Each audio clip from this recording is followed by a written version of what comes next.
sebab panjang dia sama kan, dia punya length dia sama, maka beza dia ialah format. Ya, beza dia ialah format. Maka kalau macam kita tengok soalan yang diberi ini, first question ialah article. Second question ialah review. Dan third question ialah story. Ya. Dan sebenarnya ada banyak lagi lah format-format ya yang dia boleh tanya ya. Ada banyak jenis penulisan yang dia boleh tanya, dia boleh minta report ya, dia boleh minta ada satu tahun ni dia minta ada satu tahun ni dia minta journal entry pun ada ya. So sebenarnya ada macam-macam lah, ada macam-macam jenis. Dan cara menjawab dia ya nak pilih yang mana satu, which one, nak kena tahu format. How do you know the format? Macam yang cikgu cakap lah ya, untuk bahagian penulisan, format penulisan itu biasanya ada ditulis di bahagian arahan, instructions. That's why cikgu selalu cakap apabila kamu dapat kertas soalan itu, first kali baca dan fahami dia punya instructions. Okay. Now, cikgu rasa kita akan cuba jawab sebanyak yang kita boleh jawab lah ya.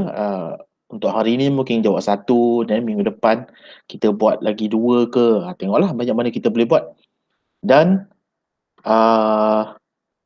of course, sebelum kita, sebab ini adalah esei yang panjang ya, 200 ke 250 patah perkataan. Sebab dia ialah esei yang panjang, maka pasti dan pasti kamu memerlukan rangka. Ya, pasti dan pasti kamu memerlukan rangka. Alright. Nah, jadi kita tengok rangka, contoh rangka yang kita buat untuk esei kita yang sebelum ini. Ya, ini ialah esei dia dan ini ialah rangka dia. Jadi yang ni yang kita buat minggu lepas. Yang ini yang kita buat minggu lepas untuk gifts for Mother's Day. Dan cara nak buat rangka karangan untuk karangan jenis ini sama sahaja.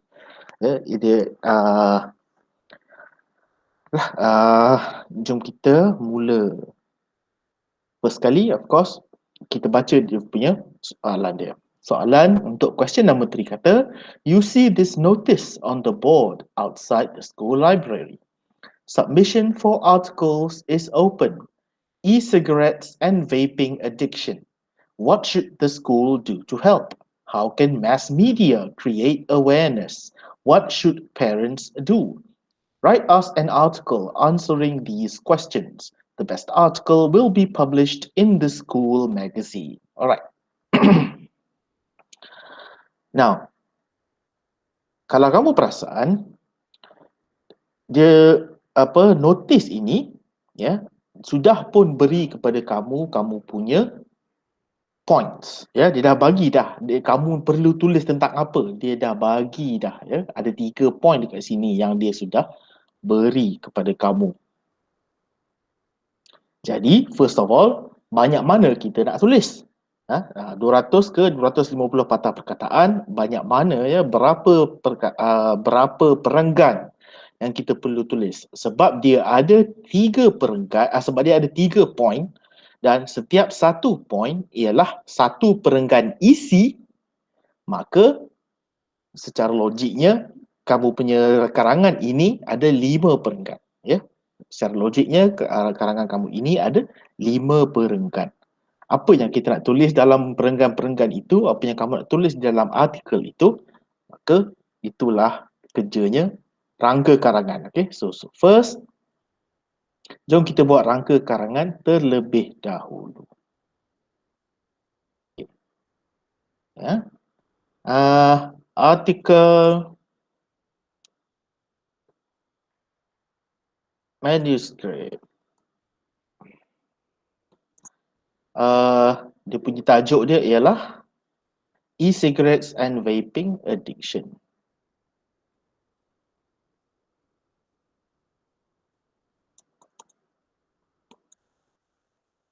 Okay. Ini ialah tajuk kepada artikel kamu.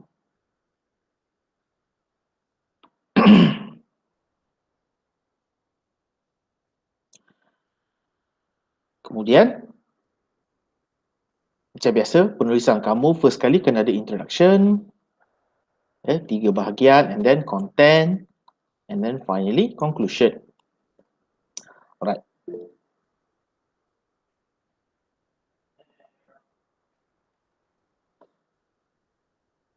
First of all, apa yang kita perlu tulis dalam introduction ya? First kali ialah introduce the topic ya. First kali kamu mesti cerita tentang the topic ya. The topic here is e-cigarettes lah ya. E-cigarettes and vaping addiction. Addiction tu maksudnya ketagihan ya, ketagihan kepada vaping dan e-cigarettes. E-cigarettes ni itulah yang orang duk panggil vape tu kan ya. Rokok elektronik. Rokok elektronik.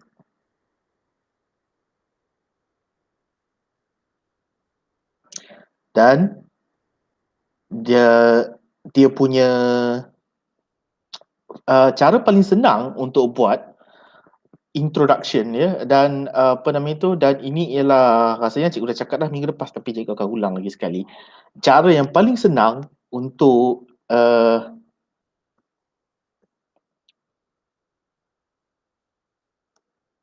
membuat introduction ialah ya, definition ya, maksud ya, definition of e-cigarettes and vaping. Buat definition iaitu maksud ya, kita tanya soalan what ya. Kita definition ni ialah apabila kita tanya dan kita jawab soalan what ya, what is e-cigarette and vaping.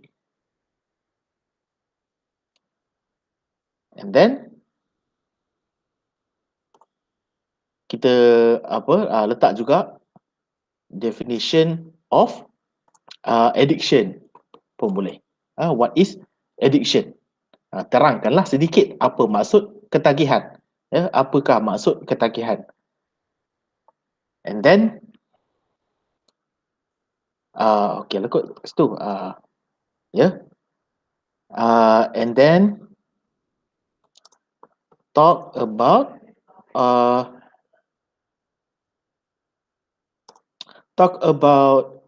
your upcoming content.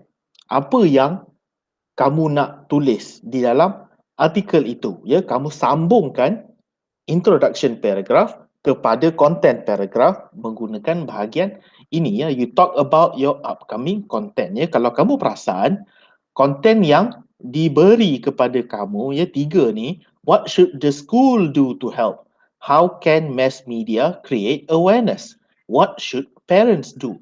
Ketiga-tiga point ini ialah apa yang bahagian-bahagian lain masyarakat ya, bahagian-bahagian ya, different parts of society, what can they do to help against the problem ya. Kalau kamu perasan, what can these people ya, what can the school, what can mass media, and what can parents do to help. Jadi dekat dalam kamu punya upcoming content, kamu katalah ya, many different parties can help with this problem. Bila kamu kata macam itu,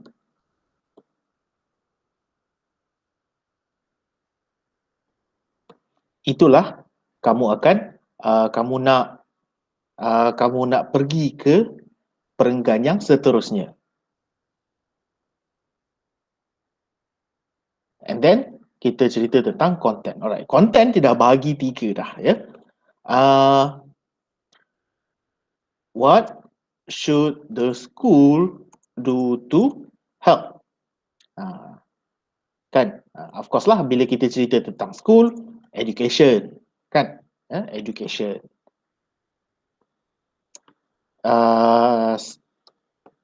Health science and sekarang ni kamu ada lagi tak PJ? Ada lagi tak sekolah? Pendidikan jasmani kan? Health science, chemistry, biology. Ada tapi tak buat apa-apa. Kan? Health science, chemistry, biology, subjects kan yang berkaitan dengan kesihatan lah kan. Kita educate tentang the health dangers. Ya, apa bahaya dia kepada physical, and then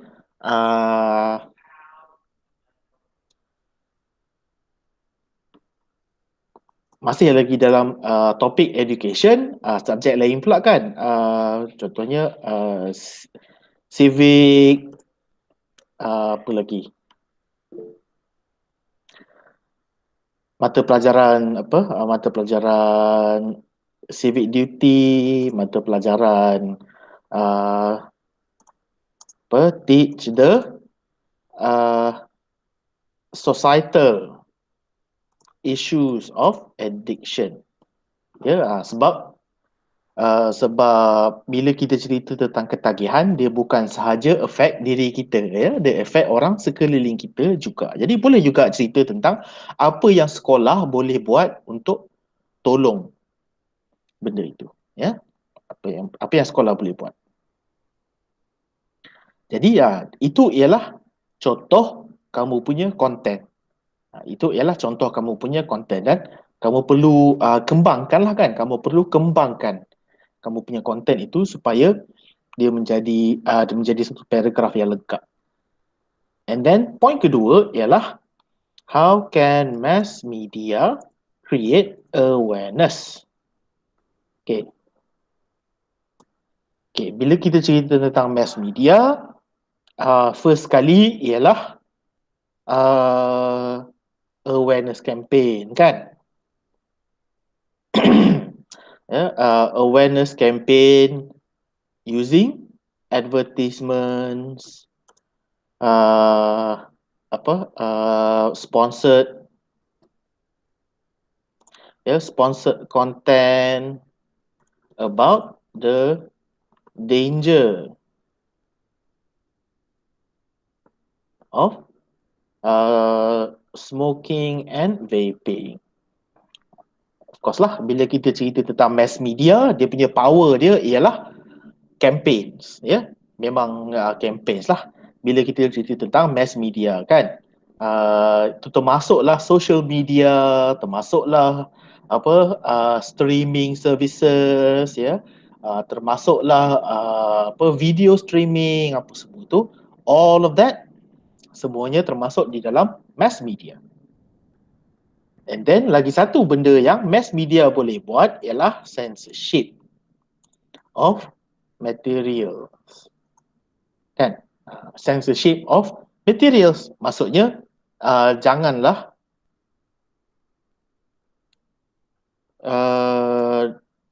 do not glorify or romanticize content that shows smoking and vaping. Kan? Censorship. Censorship ni ialah maksudnya kalau dalam bahasa Melayu apa ya? Penapisan media. Penapisan media. Janganlah tunjuk media yang, ataupun jangan iklankan media yang menunjukkan konten-konten itulah kan. Especially jangan glorify ataupun romanticize. Masalah, antara masalah besar benda-benda macam benda-benda macam violence, benda-benda macam social gathering, benda-benda yang apa tidak elok lah. Dia punya masalah dia ialah romanticization. Ya, apabila mass media tunjuk benda tu sebagai normal ataupun apabila mass media tunjuk benda tu sebagai sesuatu yang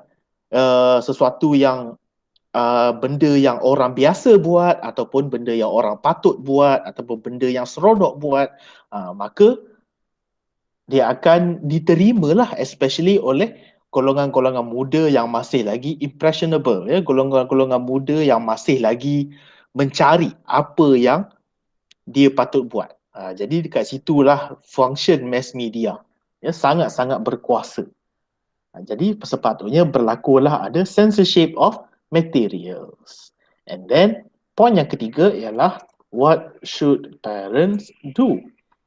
Of course, bila kita cerita tentang the duty of parents, first kali ialah education starts from home. Ya, education starts from home. Ya, pengajaran dan pembelajaran bermula bukannya di sekolah, tetapi bermulanya di rumah.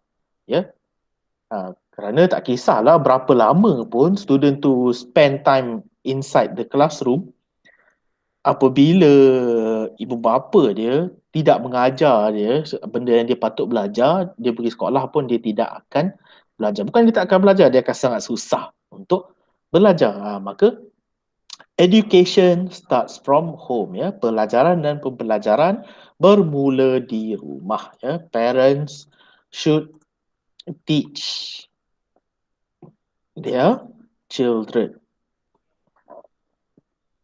Itu poin pertama kita. Yang poin kedua kita ialah leading by example. Ya. To not smoke or vape themselves. Maksudnya ibu bapa sendiri, kan ada kan study yang mengatakan bahawa kalau ibu atau bapa atau kedua-duanya menghisap rokok, maka peratusan dia sangat besar untuk anak pun buat benda yang sama. Memang macam betul lah, bukan sahaja untuk rokok ataupun vape, tetapi apa-apa pun sebenarnya, ya. Okay, and then finally, parents perlu monitor lah, ya, monitor. Monitor ni maksudnya memantau, ya, kerja ibu bapa. Walaupun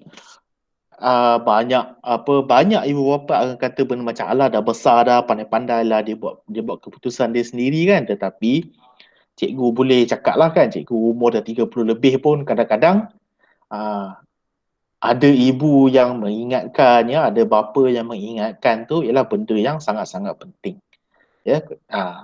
So kerja ibu bapa ialah monitoring, ya, monitoring their children, memantau. Okay, jadi 3 poin untuk 3 isi. Ini ialah 3 paragraph content, ya, 3 content paragraphs for your essay.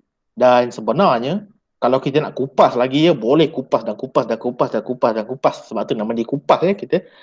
Kita kupas dan kupas dan kupas, nak tambah lagi contoh apa semua. Tapi yang itu kita boleh buat dalam essay tu sendiri. And then finally, conclusion ialah dia punya conclusion dia ialah repeat the title of the essay. Ya, first kali kita repeat what is the title of the essay, and then place your conclusion. Place bukan your, sebab ini ialah artikel, maka place the conclusion about the topic being discussed, and then insert hope for the future. Cukup untuk kamu punya conclusion. Jadi ini ialah kamu punya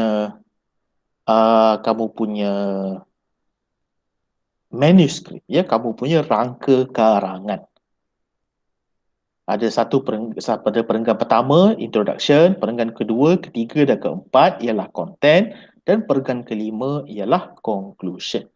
Ya, sebab ini ialah artikel. Artikel ni dia ialah kalau kamu baca, biasanya artikel ni akan keluar di akhbar ya, surat khabar, akan keluar di macam majalah, akan keluar di internet ya, internet banyaknya articles dan beza dia antara professional dengan unprofessional articles ada banyak jenis lah.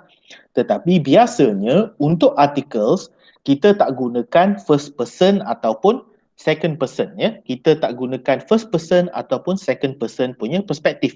Kita tak gunakan I ataupun me dan kita tak gunakan you. Ya, kita tak gunakan I ataupun me dan kita tak gunakan you untuk artikel. Jadi kita akan gunakan third person punya perspektif. Penulisan third person punya perspektif macam mana nak tulis, cikgu akan ajar. Yang ini untuk yang ini kan. Okey. Yang ini untuk yang ini. Alright. Ada pelajar yang tengah salin ke?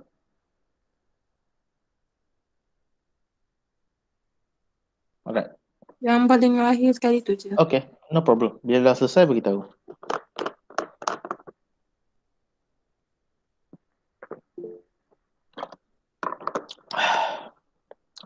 Siapa yang masih salin tolong angkat tangan ya. Siapa yang masih salin tolong angkat tangan. Bila dah selesai kamu boleh turunkan tangan.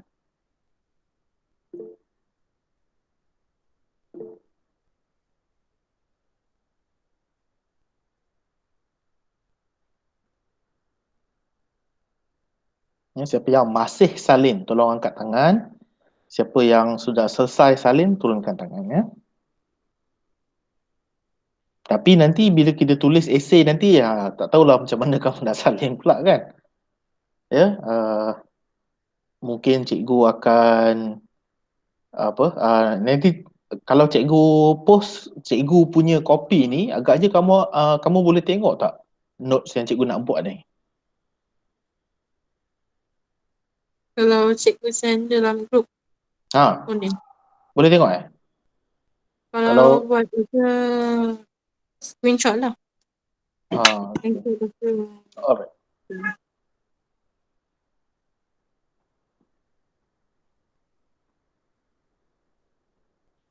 Rizwan dah selesai ke? Ya cikgu. Alright. Rizwan. Oh, screenshot saja. Alright. Okay, kalau macam itu kita akan cuba buat dia punya essay pula ya. Kita akan cuba buat dia punya essay.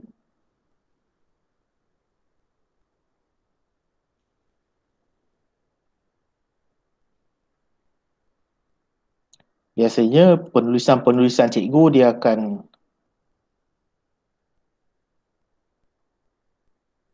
sampai ribu-ribu.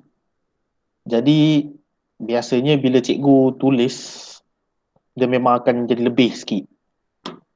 Tapi itulah apa namanya, dia punya, ingat dia dalam 200 ke 250 patah perkataan ya. Jadi bila sebenarnya yang paling penting sekali ialah rangka karangan tu ya. Yang paling penting sekali ialah rangka karangan tu. Rangka karangan tu sebenarnya kamu buat macam mana pun tak apa. Kamu tak nak ikut cikgu punya format pun tak apa. Buat yang kamu boleh baca, buat yang kamu boleh faham. Ini cara yang cikgu diajar dulu. Waktu cikgu umur kamu, cikgu diajar macam ni. Jadi cikgu pun buat macam ni. Tetapi yang paling penting sekali ialah apabila kamu dah selesai buat rangka karangan, kamu boleh tulis karangan kamu tanpa masalah. Ya, alright. Jadi kat sini ialah dia punya title dia artikel e-cigarettes and vaping addiction. Right. Ingat, apabila kamu buat kebanyakan esei memerlukan perenggan ya. Right. First of all, kita tulis kat sini introduce the topic. First kali ialah definition. Untuk introduce the topic, first kali kita cerita tentang apa dia e-cigarette dan apa dia vaping. Jadi apa dia e-cigarettes ya? As an alternative to the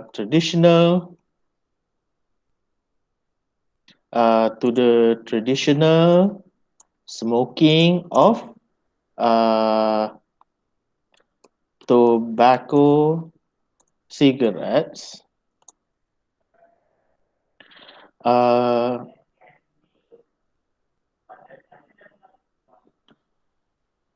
electronic cigarettes or e-cigarettes for short was introduced. Jadi kita kata first kali ini ialah introduction lah ya. Ini ialah introduction. Apakah itu e-cigarette ya? Ingat apabila kita tulis tentang essay ni kita assume bahawa pembaca tu tak tahu kita tengah cerita tentang apa. That is a very very good tip. Ya, itu ialah tip yang sangat-sangat bagus untuk buat penulisan yang sangat-sangat bagus. Iaitu kita assume ya, kita bayangkan bahawa pembaca tu tak tahu kamu tengah cerita tentang apa. Jadi apabila kita terangkan seolah-olah nak bagi dia faham. As an alternative to the traditional smoking of tobacco cigarettes, electronic cigarettes or e-cigarettes for short was introduced. These small machines use cartridges of chemicals and electricity to produce the smoke that is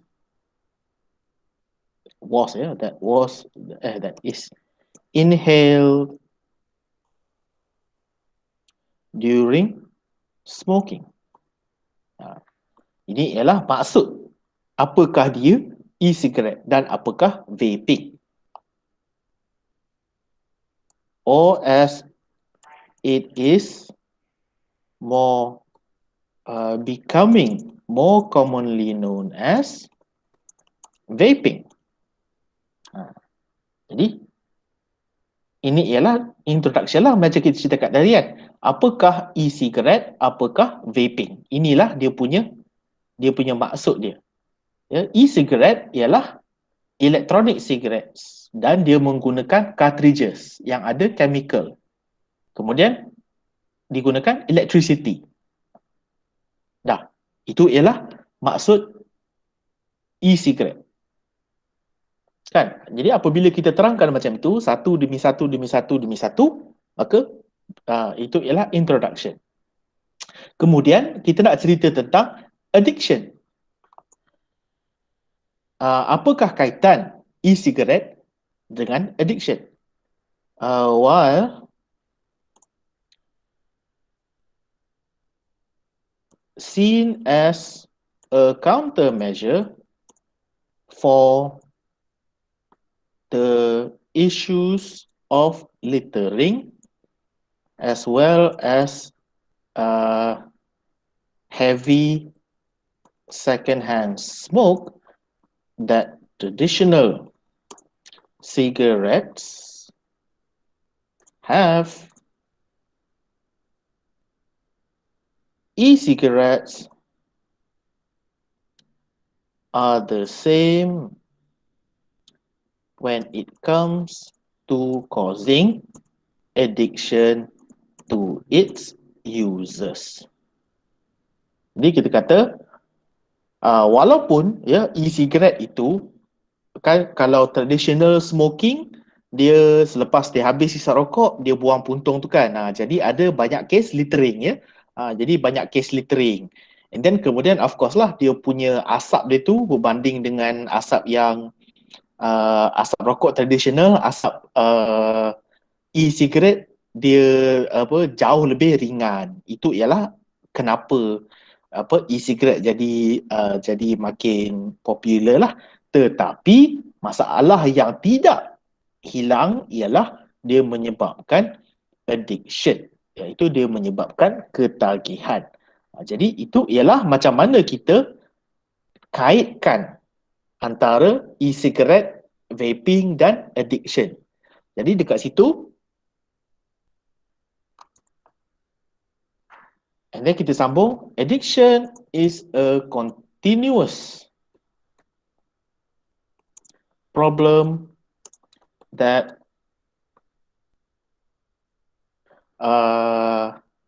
can only be tackled when like only be tackled by the efforts of many parties simultaneously. Betul ke cikgu eja kata? Simultaneous and E.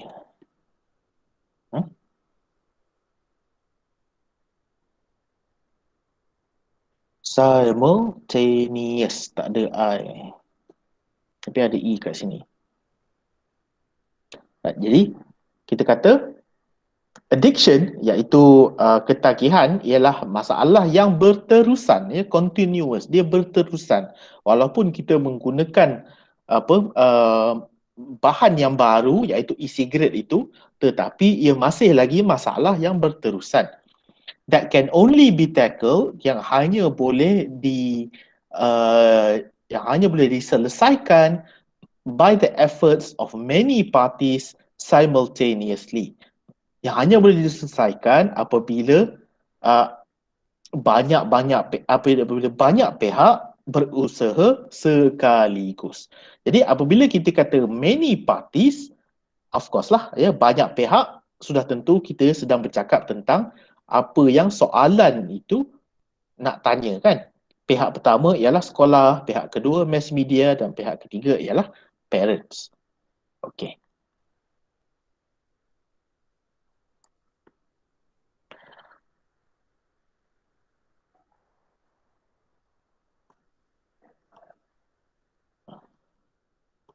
Beginning from schools,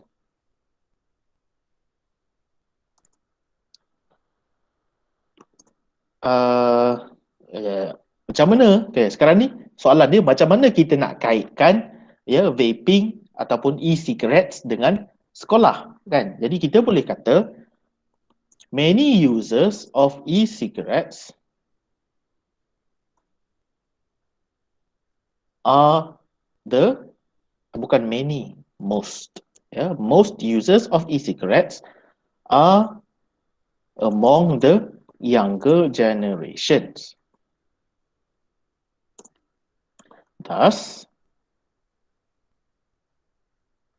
education from schools become boleh kita kata proper education. Proper education from schools become incumbent. Betul ke cikgu Eja? Alright. Pernah dengar tak perkataan incumbent? Ada tak pelajar pernah dengar incumbent? Cuba Google perkataan tu. Cikgu suka pakai perkataan tu, tapi dia perkataan yang sangat-sangat tak popular.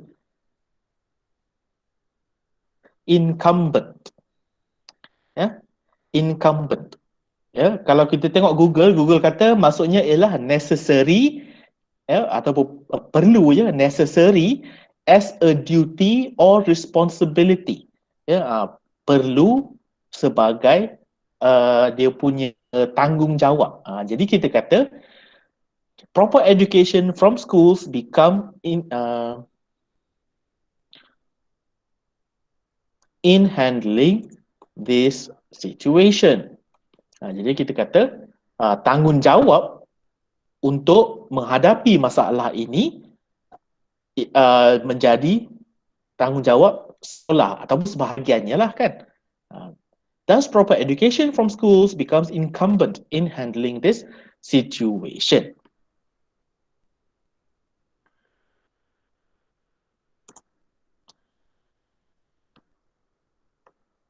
Students spend a lot of time.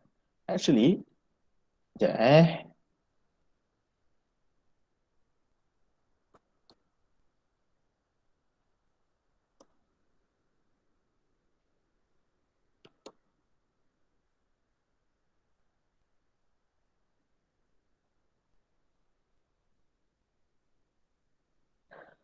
cikgu kira cikgu punya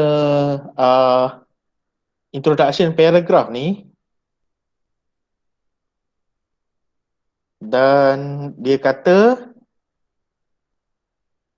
96 patah perkataan. Jadi perenggan introduction tu sahaja dah separuh dah daripada esei itu.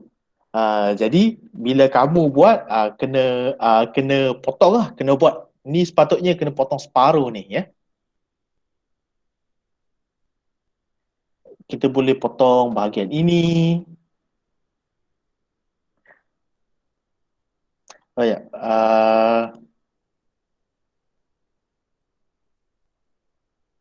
Kita boleh potong yang ini. Kita potong yang contoh-contoh tu. Ataupun detail-detail yang tak perlu. Kita boleh potong yang ni. Tapi itulah, apabila dalam kamu punya penulisan esei tu sendiri, penting untuk kena beri perhatian lah berapa patah perkataan. Yang ini cikgu nak buat bagi habis dulu. The proper education from schools become incumbent in handling this situation. Students spend a lot of time at school and are influenced by their environment and lessons there. Subjects such as health sciences, chemistry, and biology should impress the students that vaping is still a danger to their health, to their physical health. And moral classes such as civic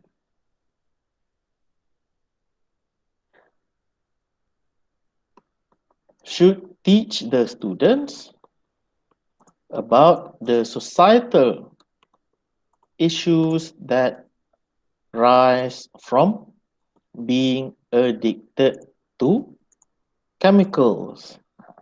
Jadi ini ialah kita cerita tentang classes. Ya, kita cerita tentang apa yang sekolah boleh buat untuk handle this situation, untuk cerita tentang vaping addiction. Jadi of course lah, classes macam biologi kan, classes macam science, terangkan tentang the physical part of addiction. And then macam ada kelas CV apa semua tu, dia cerita tentang dia punya societal part of addiction ya. Sebab of course lah, apabila kita cerita tentang ketagihan, masalah dia bukan sahaja physical tapi juga mental dan societal ya. Dia bukannya melibatkan kita sahaja, dia melibatkan semua orang di sekeliling kita. And then kita pergi ke perenggan yang seterusnya.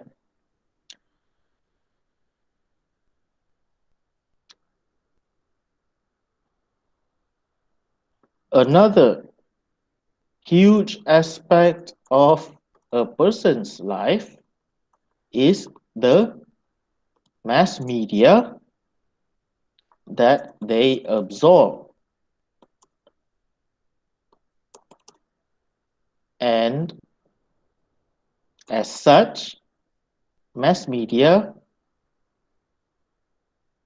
can also do its part in creating awareness to this issue. Okay, first kali kita kata awareness campaign kan.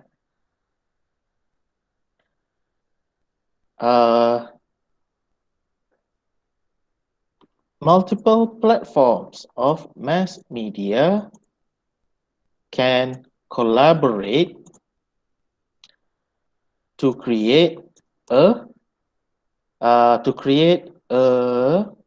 awareness campaign to address addiction to vaping.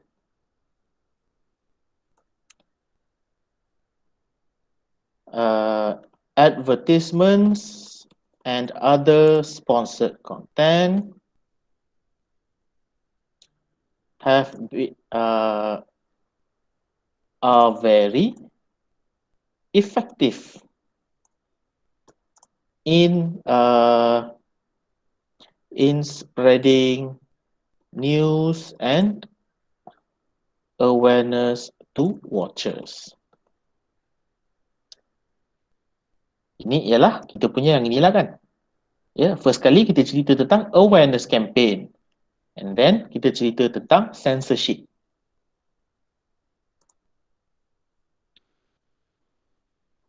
Censorship of materials that glorify or romanticize content that shows smoking and vaping should also be done to minimize the exposure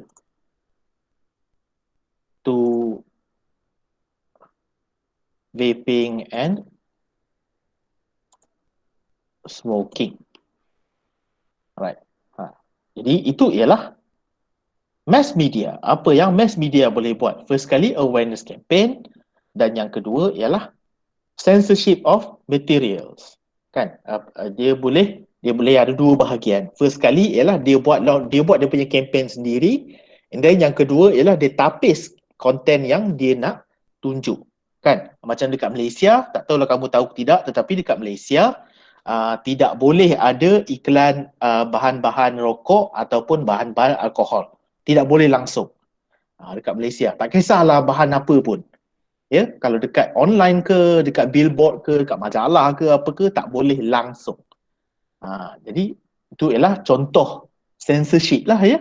Itu ialah contoh penapisan media. Alright. Konten yang ketiga ialah what should parents do? At home, tadi kita cakap apa? Above all, education starts from home.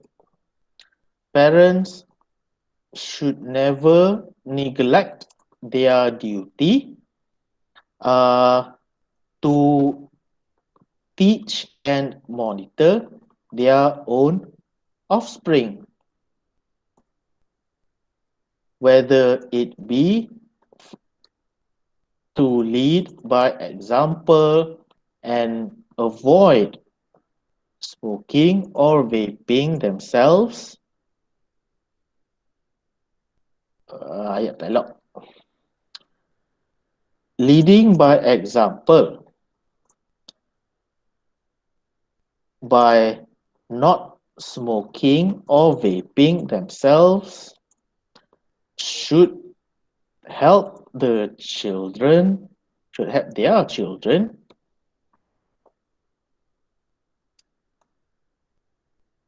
avoid it and teaching their children about the problems and dangers of smoking and vaping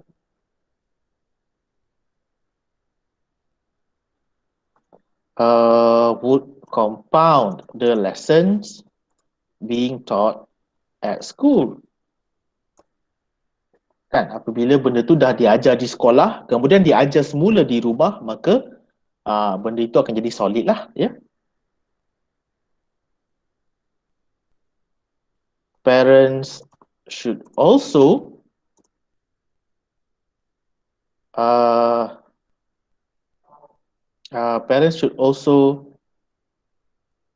monitor their children to ensure that the children are not mingling with the wrong crowds.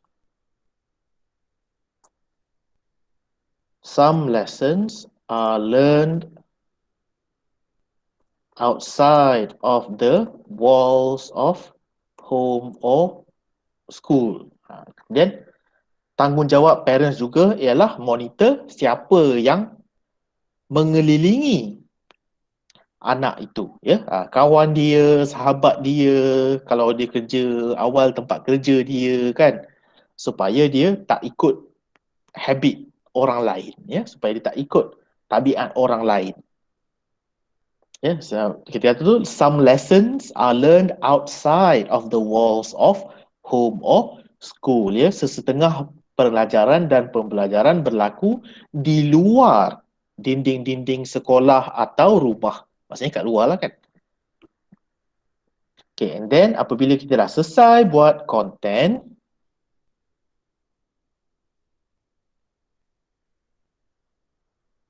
kita buat conclusion. Kita repeat the title of the essay, ya. Untuk buat conclusion, first kali kita repeat the title of the essay. Jadi, even if e-cigarettes tackle some of the problems that came with traditional cigarettes, it is still causing a lot of it is still causing cases of addiction.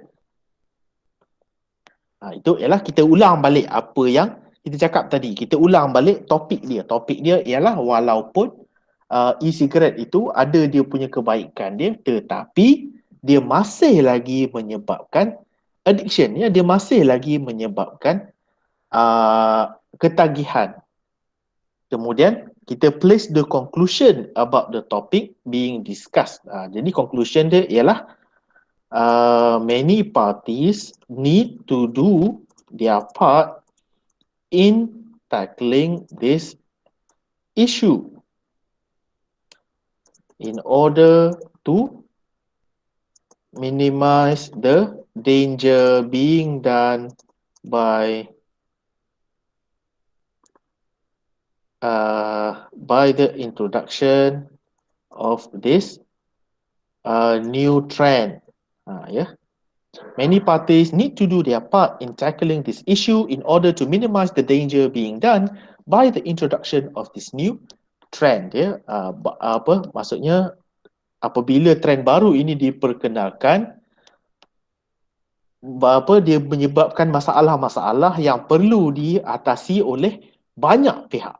Maksudnya bukan sahaja sekolah, bukan sahaja rumah, bukan sahaja mass media, kesemuanya sekali. Itu ialah kita punya conclusion. Itu ialah kita punya rumusan. Apa yang kita rumuskan tentang topik itu. Itulah dia punya rumusan. And then finally, insert hope for the future. Only by cooperation can the issue of e-cigarette and vaping addiction be overcome, be handled. Itu ialah kita punya hope for the future, ya. Maksudnya satu hari dia akan diatasi. Maka inilah kita punya essay. Jadi daripada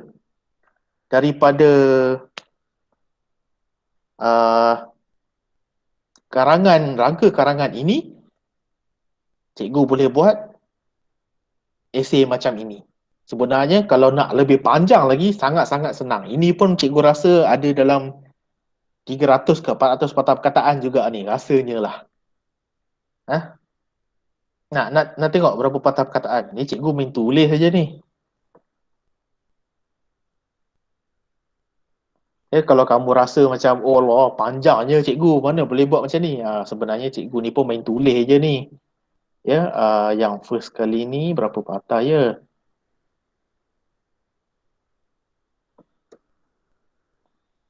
Seorang kira 85 atas ni, 85, yang bawah ni 80,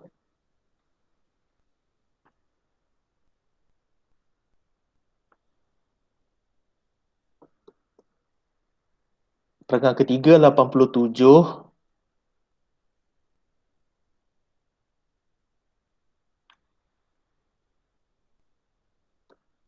perenggan keempat 85, dan perenggan kelima ialah 59. Berapa mata perkataan tu? 396. Berapa? 396. 366. 396. 396, dekat 400. Dekat 2 kali ganda daripada yang diminta. Jadi jangan bimbang, kamu tak perlu tulis banyak macam ni. Separuh daripada esei yang cikgu tulis ni. Cikgu cuma nak tunjuk bahawa itulah cara dia, kamu pindahkan idea kamu daripada daripada rangka karangan pergi kepada karangan yang penuh. Itu je sebenarnya yang cikgu nak minta. Sebab itulah cikgu main tulis je, cikgu tak kira pun berapa patah perkataan. Jadi apabila kamu dah biasa pindahkan ayat daripada bentuk rangka karangan kepada bentuk karangan itu sendiri, maka sebenarnya bila kamu dah menulis tu, dah start menulis sebab ada rangka, kamu mula je menulis, kamu boleh tulis sehingga selesai. Jadi ini ialah contoh karangan yang kita boleh buat. Ya, ini adalah contoh karangan yang kita boleh buat. Alright, jadi okay, cikgu akan hantar sekejap. Cikgu akan hantar, actually kalau cikgu hantar dokumen ni pun bukannya boleh nampak sangat kan. Kamu boleh nampak ke rasanya notes-notes yang kamu boleh buka ke notes tu kalau kamu pakai kamu punya komputer? Cikgu rasa kalau kamu, cikgu pun tak pasti kamu boleh buka ke tidak. Tetapi kalau pelajar rasa macam dia tak boleh nak screenshot sekarang ini, ya, boleh kalau boleh, cikgu akan hantar yang dah siap ni, yang dah ada karangan ni ke dalam grup itu nanti ya. Cikgu akan minta Cikgu Naim tolong hantar. Dan minggu depan insya-Allah, minggu depan kita akan buat lagi satu esei ya. Tadi tu baru question number 3. Minggu depan insya-Allah kita akan buat question number 4 ya. Minggu depan kita akan buat question number 4 insya-Allah. Jadi sebelum cikgu tamatkan kelas, ada soalan tak? Tak ada cikgu. Kalau tiada, cikgu tamatkan kelas malam ini dengan bismillahirrahmanirrahim. Assalamualaikum warahmatullahi wabarakatuh. Kita jumpa lagi minggu hadapan insya-Allah. Waalaikumsalam. Terima cikgu. Ya, sama-sama. Cikgu. Yes. Alright. Ya, sama-sama. Ya, sama-sama.